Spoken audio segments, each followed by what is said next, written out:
아멘. 자, 당신의 마음은 어떤 밭인가요? 라는 제목으로 말씀을 전하도록 하겠습니다. 오늘 읽지는 않았지만 13장 1절은 이렇게 시작해요. 그날에 예수께서 집에서 나가서 바닷가에 앉으시매 라고 했습니다. 자, 그날은 어떤 날일까요? 그날은 예수님이 바닷가에 나가서 앉으신 날인데요. 자, 그날이 어떤 날인지 알기 위해서는 12장을 좀 살펴봐야 하는데요. 12장에 보니까 서기관과 바리새인들이 예수님께 나와서 표적을 구합니다. 그리고 예수님이 말씀하세요. 악하고 음란한 세대가 표적을 구하나 선지자 요나의 표적밖에는 보일 표적이 없느니라. 자, 서기관과 바리새인들이 표적을 구한 이유는 예수님을 그리스도로 믿지 못했기 때문입니다. 이렇게 무리들에게 말씀하실 때 때마침 예수님의 가족들이 예수님을 찾아왔어요. 보소서, 당신의 어머니와 동생들이 당신께 말하려고 밖에 섰나이다. 누가 내 어머니이며 내 동생들이냐 하시고 제자들을 가리키며 보라, 나의 어머니와 나의 동생들을 보라. 누구든지 하늘에 계신 내 아버지 뜻대로 하는 자가 내 형제요 자매요 어머니이니라. 예수님의 가족들조차 예수님을 그리스도로 믿지 못하고 예수님을 미쳤다고 하여 데리러 온 것입니다. 자, 그래서 마태복음 13장 1절에서 예수님이 집에서 나가 바닷가에 가신 날은 서기관과 바리새인들뿐만 아니라 예수님의 가족들조차 예수님을 배척한 바로 그날입니다. 하나님이 세상에 보내신 메시아를 믿지 못하고 모두 다 완악한 마음으로 예수님을 대하고 있습니다. 예수님이 바닷가에서 배에 오르시고 무리들을 바라보셨어요. 예수님이 무리를 보셨을 때 그들의 마음이 예수님에게 보였을까요? 안 보였을까요? 보였겠죠. 예수님은 사람의 마음을 훤히 내다보시는 분이에요. 그 마음들을 보시니 다 완악한 마음들 뿐이었습니다. 그래서 예수님이 그들에게 비유로 말씀하세요. 이 비유로 말씀하시는 것을 제자들이 의아하게 생각을 했습니다. 왜 그들에게 비유로 말씀하시나이까? 라고 물었을 때 내가 그들에게 비유로 말하는 것은 그들이 보아도 보지 못하고 들어도 듣지 못하며 깨닫지 못함이니라. 이 상황을 이사야 선지자가 예언을 했어요. 이 백성들의 마음이 완악하여져서 그 귀는 듣기에 둔하고 눈은 감았으니 이는 눈으로 보고 귀로 듣고 마음으로 깨달아 돌이켜 내게 고침을 받을까 두려워함이라. 백성들의 마음의 특징이 두 가지가 있습니다. 그 완악한 특징 중에 하나는 그들의 귀가 듣기에 둔한 거예요. 그리고 둘째는 눈을 감은 것입니다. 귀가 듣기에 둔하다라고 하는 것은 다른 사람의 말을 듣지 않는다는 것이죠. 한 귀로 듣고 한 귀로 흘린다는 거예요. 왜 그럴까요? 그들의 마음이 교만하기 때문에 그렇습니다. 실제로 교만한 사람들과 대화하다 보면 교만한 사람들의 특징은 잘 못 알아듣는다는 거예요. 내 말을 잘 귀담아 듣지 않아요. 모릅니다. 그리고 왜 눈을 감았을까요? 눈으로 보고 귀로 듣고 마음으로 깨달아서 돌이켜 고침을 받을까 두려워했기 때문에 눈을 감아버렸습니다. 오해하시면 안 돼요. 많은 분들이 이 말씀을 오해하시더라고요. 하나님이 그들이 고침받을까 두려워했다는 것이 아니라 백성들 스스로가 자기들이 고침받을 것을 두려워했다는 것입니다. 사실 이 말씀은 이사야 6장에 있는 예언의 말씀인데 이사야 6장에서는 그 백성들이 고침받을까 두려워하는 주체가 하나님이에요. 하나님.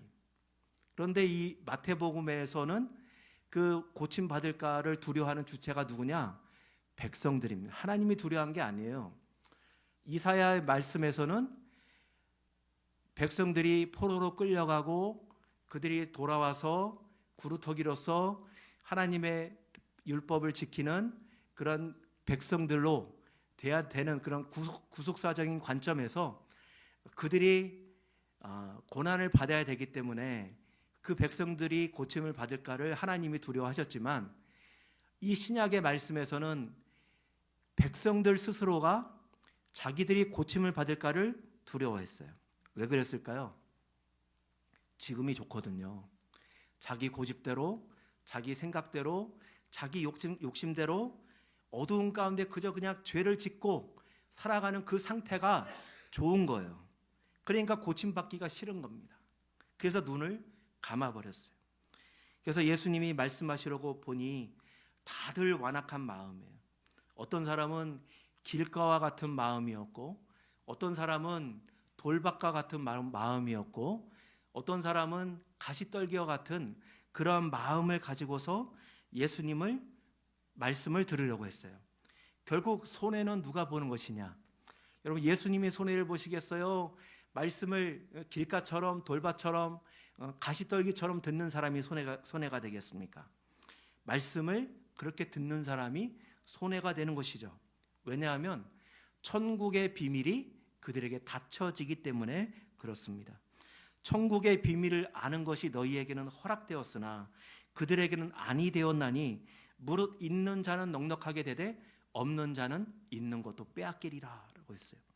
그러므로 우리는 열매 맺지 못하는 바로 이런 마음의 상태가 어떠한 것인지를 잘 알아야 되겠고, 어떻게 하면 우리가 좋은 밭이 될 수 있는지를 알아야 됩니다. 그래야 우리가 빼앗기지 아니하고 넉넉한 그러한 신앙생활을 해나갈 수가 있습니다. 자, 첫째입니다. 첫째 한번 띄워주세요. 같이 읽어보겠습니다. 시작. 길가와 같은 마음은 천국 말씀을 듣고 깨닫지 못하는 마음이며 말씀에 무감각한 마음입니다.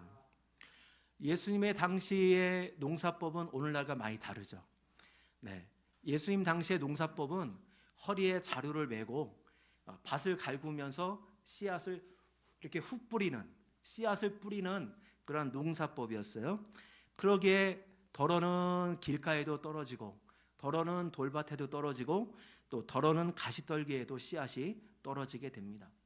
여기서 이 길가라고 하는 것은 우리가 생각하는 그 넓은 길이 아니고 밭과 밭 사이를 나누는 그 얇은 경계를 나타내는 길입니다.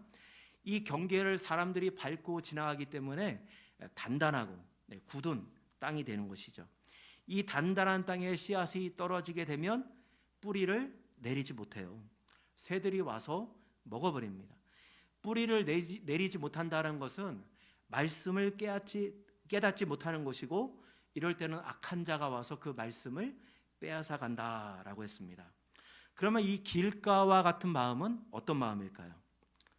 말씀에 아무런 반응을 하지 않는 그러한 마음입니다. 혹시 이 자리에 지난주 설교가 제목이 무엇인지 기억나시는 분 계세요? 자, 지난주 설교 제목을 나는 알고 있다. 네, 혹시 네? 아, 예, 맞습니다. 아, 훌륭하십니다. 혹시 최근에 하나님의 말씀을 듣고 은혜를 받은 경험이 있으십니까? 네, 만약 없다면 아마도 우리의 마음이 이 길가와 같은 마음이 아닐까 그런 생각이 듭니다. 같은 자리에 앉아 같은 말씀을 들어도 어떤 분은 눈물을 흘리며 감동을 받고 변화가 되는 그런 분이 계시고, 또 어떤 분은 아무런 변화가 없는 그런 분도 계십니다. 왜 변화가 일어나지 않을까? 그것은 말씀에 무감각하기 때문에 그렇습니다. 처음부터 무감각하지는 않았어요. 처음에 신앙생활 시작할 때는 말씀에 마음이 찔리고 눈물이 흘려지고 회개가 되고 막 그런 때가 있었습니다. 우리 다 그렇게 예수를 처음에 믿고 시작한 거 아니겠습니까? 그런데 시간이 흐르면서 하나님의 말씀을 대하는 태도가 조금씩 바뀌게 된 것이죠. 짧은 생각으로 하나님의 말씀을 재단해버리고 거부하는 것이죠. 저건 받아들일 수 없는데, 이건 받아들일 수 없어. 말씀대로 살려면 내가 제일 좋아하는 것을 포기해야 하는데 손해가 막심해. 그래서 말씀대로 하면 안 돼. 말씀대로 순종하려면 내가 원하는 것을 포기해야 돼. 현실에 맞지 않아. 2000년 전의 말씀이 어찌 내 생활에, 즉 현재를 사는 내 생활에 맞겠어? 네, 현실에 맞지 않아. 그러니까 말씀을 판단하고 자기 생각대로 거부하고 그러다 보니 서서히 마음이 굳어지는 것입니다. 말씀을 거부하면서 점차 세상 가치관을 받아들이게 되고 타협하면서 살아가는 것입니다.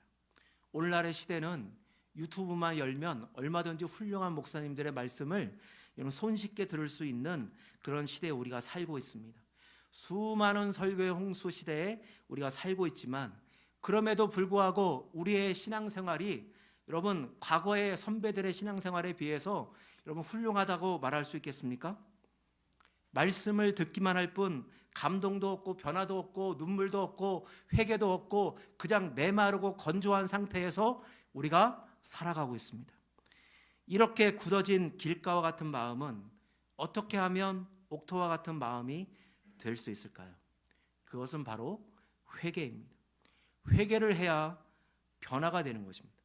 완악한 마음, 목이 곧고 마음과 귀에 할례 받지 못한 그런 마음을 우리가 회개를 해야 합니다.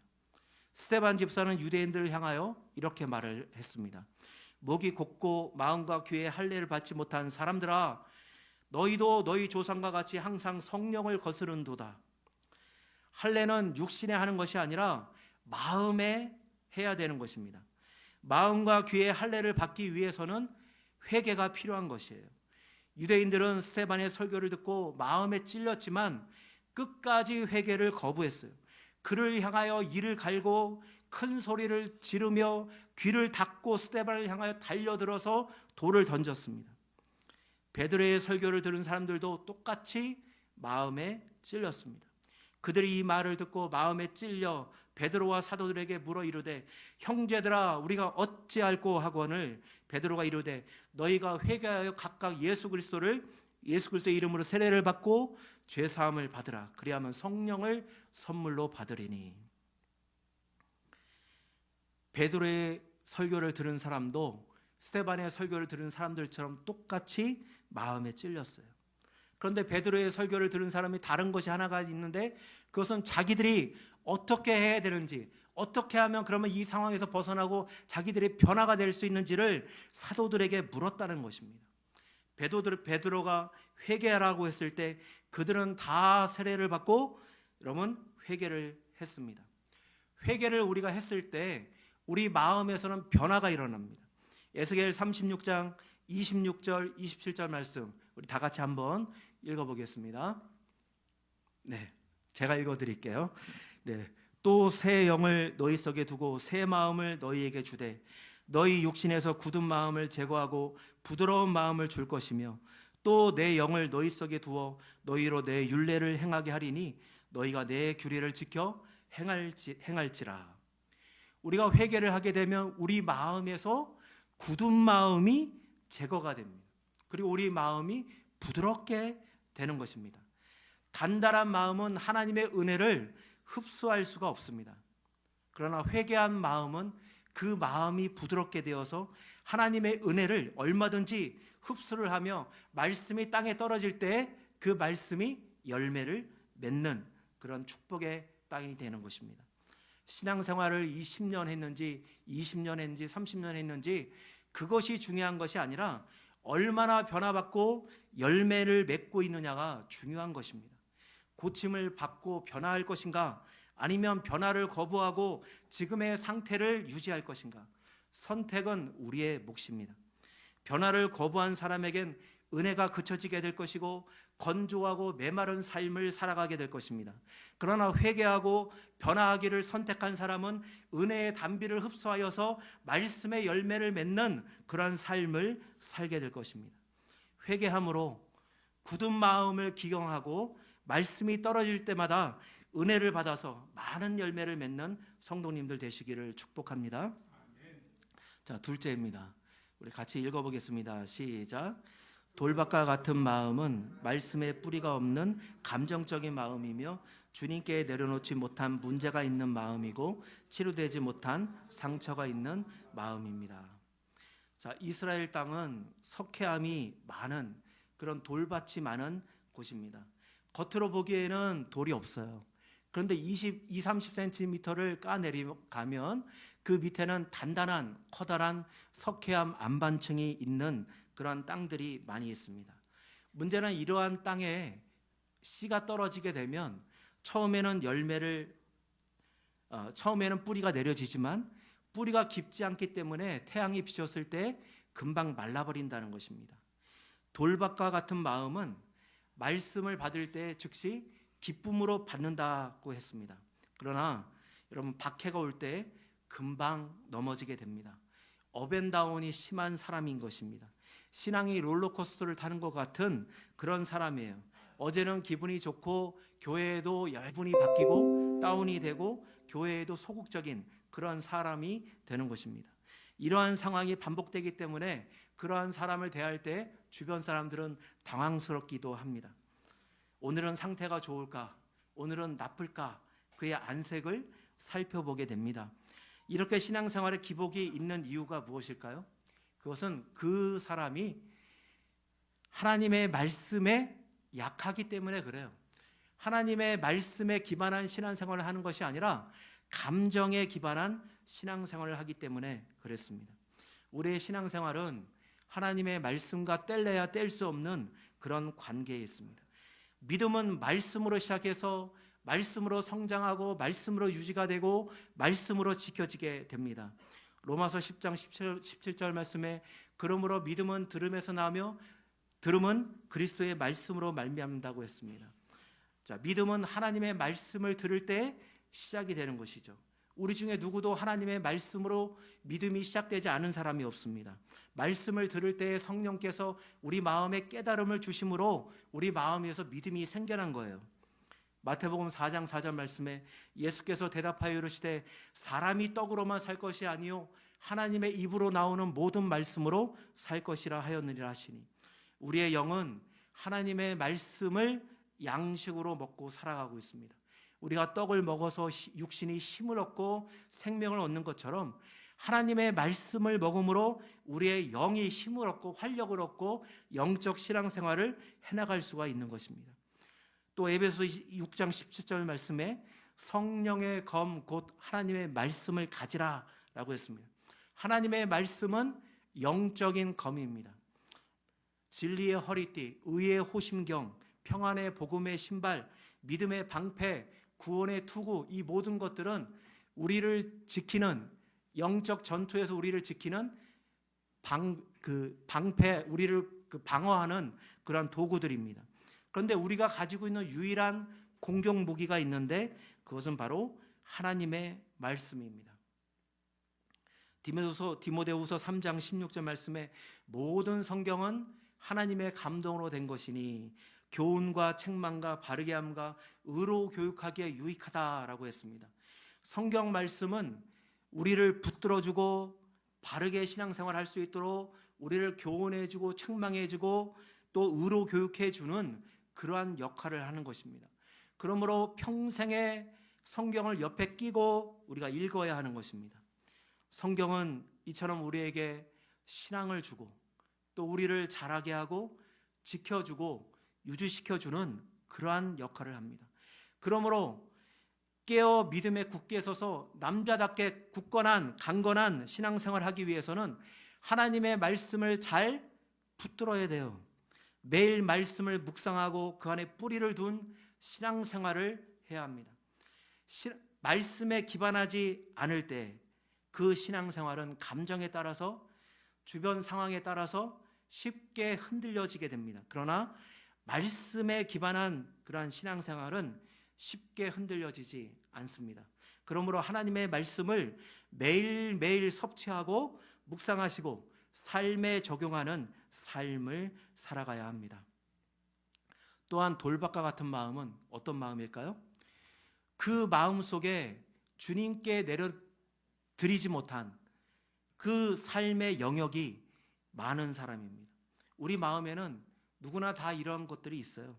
주님께 내려드리지 못한, 주님께 주재권을 드리지 못한 그런 돌처럼 닫아진, 그런 단단하게 굳어진 그러한 마음들이 있습니다. 네, 예를 들면 이런 것이죠. 어떤 집사님이 신앙생활 잘해요. 네, 교회도 열심히 나오고 봉사도 열심히 하고 직분도 있습니다. 그런데 어느 날 목사님이 하나님보다 재물을 더 사랑하는 마음을 회개하세요 라는 제목으로 설교를 했어요. 이 집사님은 사업을 하는데 여러분 세금을 잘 안 내요. 네, 아까워서 정직하게 세금을 신고하지 못하고 축소하고 줄여서 신고를 하고 있었습니다. 아마도 돈에 대한 탐심이 있고 남들도 다 그렇게 하는데 뭐 어때? 괜찮아 라고 생각을 했던 것 같습니다. 목사님의 말씀을 듣고 마음이 찔렸어요. 그런데 말씀에 순종하기는 싫었습니다. 왜냐하면 돈을 사랑하기 때문에. 네, 돈을 사랑하는 마음을 해결하지 못했어요. 그래서 결국은 어떻게 됐을까요? 열정이 식어버리고 또 교회에 여러분 드문드문 나오게 되고 그렇게 되었습니다. 이 경우에는 마음에 내려놓지 못한 그 경직되고 딱딱하게 굳어진 그 영역 때문에 말씀이 뿌리를 내리지 못한 것이죠. 이러한 경우에는 어떻게 해야 될까요? 먼저는 자신의 연약함을 주님께 고백하며 도와달라고 기도를 해야 돼요. 그리고 그 부분에 해당되는 하나님의 말씀을 찾고 묵상해야 됩니다. 왜 말씀을 묵상해야 될까요? 말씀에는 힘이 있잖아요. 우리 신앙생활 하시는 분들은 하나님의 말씀에 능력이 있고 힘이 있다는 것을 경험하고 알고 있습니다. 하나님의 말씀은 살아있고 운동력이 있어 좌우의 날선 어떤 검보다도 예리하여 혼과 영감이 관절과 골수를 찔러 쪼개기까지 하며 또 마음의 생각과 뜻을 감찰한다라고 했습니다. 하나님의 말씀을 지속적으로 읽고 묵상하신 분들은 다 경험했을 것입니다.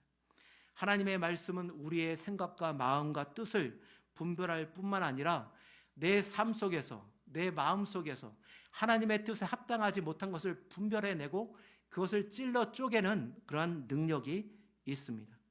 예레미야 23장 29절 말씀에 여호와의 말씀이니라 내 말이 불같지 아니하냐 바위를 쳐서 부서뜨리는 방망이 같지 아니하냐 라고 했습니다. 하나님의 말씀은 모든 불순물들을 불태워버리는 그러한 말씀입니다. 또 내 마음에 돌처럼 굳어진 그 부분을 아직 하나님께 드려지지 못한 그 단단하게 굳어진 그 부분을 내 욕망대로 살고 싶은 그 부분을 쳐서 부서뜨리고 으깨뜨리는 그런 방망이가 되는 것입니다.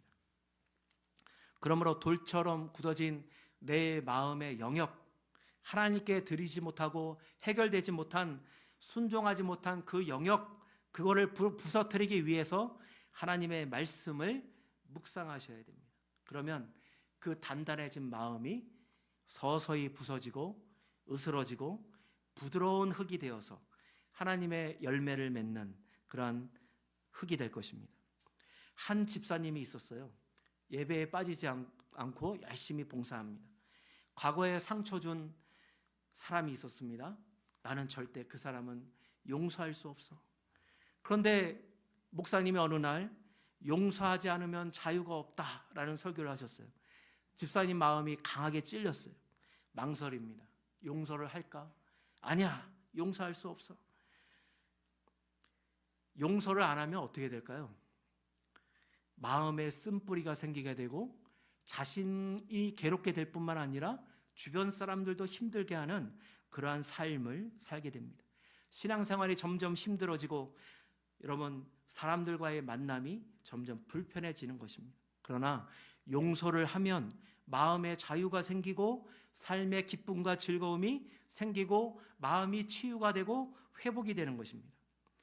말씀을 들을 때 찔리는 부분이 있을 것입니다. 그 말씀이 찔리는 말씀이 있다면 선택을 하셔야 돼요. 변화가 될 것인가 아니면 거부할 것인가. 만약 변화를 거부하고 자신을 방어하고 합리화하면서 문제를 회피하고 그렇게 한다면 결국은 말씀의 씨앗이 뿌리를 내리지 못하고 여러분 기쁨과 즐거움이 사라지게 될 것입니다. 그런데 찔린 그 부분에 문제를 인정하고 회개하고 변화가 되도록 말씀에 순종한다면 말씀의 뿌리가 내려지고 더 깊이 있는 신앙생활을 하게 되며 열매를 맺는 삶을 살게 될 것입니다. 말씀이 여러분의 그 아픈 부분들을 건드렸다면 그 부분이 변화되기를 거부하며 방어하고 회피하지 마시고 그 문제를 인정하고 회개하고 말씀에 순종함으로 더 많은 열매를 맺는 우리 성도님들 되시기를 축복합니다. 자, 세 번째입니다. 같이 읽어보겠습니다. 시작. 가시떨기와 같은 마음은 세상의 염려와 재물의 유혹에 막혀 결실하지 못하는 마음입니다. 자, 농사를 지으신 분들은 잘 아시겠지만 농사를 지을 때 제일 힘든 것이 뭘까요? 여러분, 잡초 제거하는 겁니다. 잡초는 기르지 않아도 여러분 스스로 잘 자라요. 네. 아담이 죄를 짓고 하나님이 말씀하셨어요. 땅이 네게 가시덤불과 엉겅퀴를 낼 것이라. 인간이 죄를 지었기 때문에 땅은 끊임없이 가시덤불과 엉겅퀴를 내고 있습니다. 이스라엘 땅은 비교적 건조한 땅이지만 그 땅에도 가시덤불과 엉겅퀴가 잘 자랍니다. 그런데 이 가시떨기는 주로 개간된 땅에서 자라나는데요. 아칸다라는 그런 잡초인데요. 성장 속도가 굉장히 빠릅니다. 그래서 씨를 뿌리면 그 곡식이 자라나는 속도보다 이 잡초가 가시떨기가 자라는 속도가 훨씬 크기 때문에 이 가시떨기가 곡식에 햇빛이 비치는 것을 막아버려요. 그래서 이 가시떨기를 보게 되면 빨리 그것을 제거를 하지 않으면 곡식이 자라기가 어렵습니다.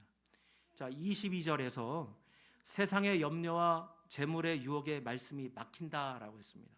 여기서 이 막히다라는 말은 질식시키다, 숨막히게 하다라는 뜻이 있습니다.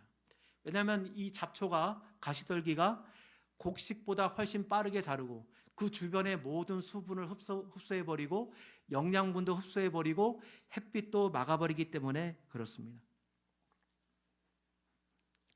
신앙생활에서 가시떨기와 같은 역할을 하는 것이 무엇일까요? 그것은 예수님 말씀처럼 세상의 염려와 재물의 유혹입니다. 염려와 물질의 유혹은 말씀을 막아서 결실하지 못하게 하는 그러한 역할을 해요. 그렇기 때문에 마음에 염려가 있는지 또 재물의 유혹이 있는지 여러분 자신을 잘 살펴봐야 합니다. 이러한 것들이 자라고 있다면 신앙생활에 열매를 기대하기가 힘들어지는 것입니다. 네, 그렇기 때문에 우리 자신은 항상 자신을 잘 성찰을 해야 하는 것입니다. 현대를 살아가는 사람들의 약 47%는 항상 걱정 상태를 유지한다고 그래요. 하루 평균 2시간 이상을 걱정한다고 합니다. 주로 뭘 걱정할까요? 돈 문제, 가족 문제, 자녀 문제, 건강의 문제, 또 미래의 문제, 이런 문제들을 우리가 걱정을 하죠. 이러한 염려는 통제하기가 어렵고 또 계속 반복적으로 일어나고 또 행동 없이 생각으로만 지속된다는 것이 문제입니다. 행동 없이 생각으로만 지속되기 때문에 해결되지가 않아요. 그래서 우울증, 공황장애, 그 다음에 불안장애 이런 것들이 일어나고 또 삶의 질이 저하가 되는 것이죠. 적당한 염려는 긍정적인 영향도 있습니다. 준비성을 갖추게 하고 문제 해결에 도움이 돼요. 그러나 과도한 염려는 여러분 삶을 무너뜨리게 되는 것입니다. 잠언 17장 22절 말씀에 마음의 즐거움은 양약이라도 심령의 근심은 뼈로 마르게 하느니라 라고 했습니다. 과도한 염려는 몸과 마음을 상하게 합니다. 자, 염려는 스스로 해결하려고 해서는 안 돼요. 성경은 염려를 내가 통제하지 말고 하나님께 맡기라 라고 말을 합니다. 베드로전서 5장 7절 말씀에 너희 염려를 다 주께 맡기라. 이는 그가 너희를 권고하심이니라. 너희를 돌보심이라 라고 했습니다. 염려를 원어로 메림나라고 그래요. 메림나. 자, 메림나는 어떤 뜻이 있냐 하면 마음이 나뉘다, 분열되다 라는 뜻을 가지고 있어요. 하나님이 왜 염려를 여러분 보고 하지 말라고 했을까요? 염려는 우리의 마음을 나누고 분열시키기 때문에 그렇습니다. 염려는 우리의 마음을 하나님으로부터 찢어내서 세상에 갖다 붙이는 것이 바로 염려의 역할입니다. 하나님은 우리의 마음이 세상과 나누어지는 것을 원하지 않으세요. 우리의 마음이 오로지 하나님만을 향하기를 원하십니다.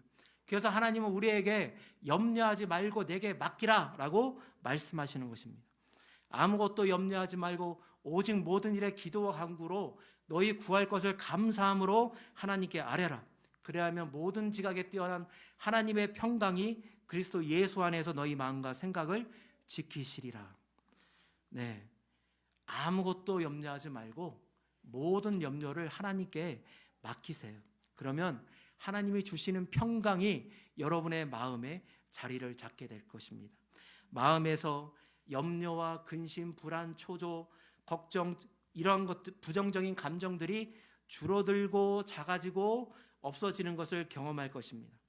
염려를 해결하기 위해서는 먼저는 염려하는 자기 자신을 인정하셔야 돼요. 하나님, 저는 돈에 대한 걱정이 많습니다. 저는 자녀 문제가 있어요. 가족 문제가 있습니다. 직장 문제가 있습니다. 너무 불안해요. 이러한 저를 용서하시고 받아주세요 라고 인정하셔야 됩니다. 그리고 그 다음에는 지금부터는 걱정하지 않겠습니다. 이 모든 문제를 하나님 손에 올려드립니다. 하나님이 해결해 주세요. 저는 하나님을 따르겠습니다. 이렇게 기도하셔야 돼요.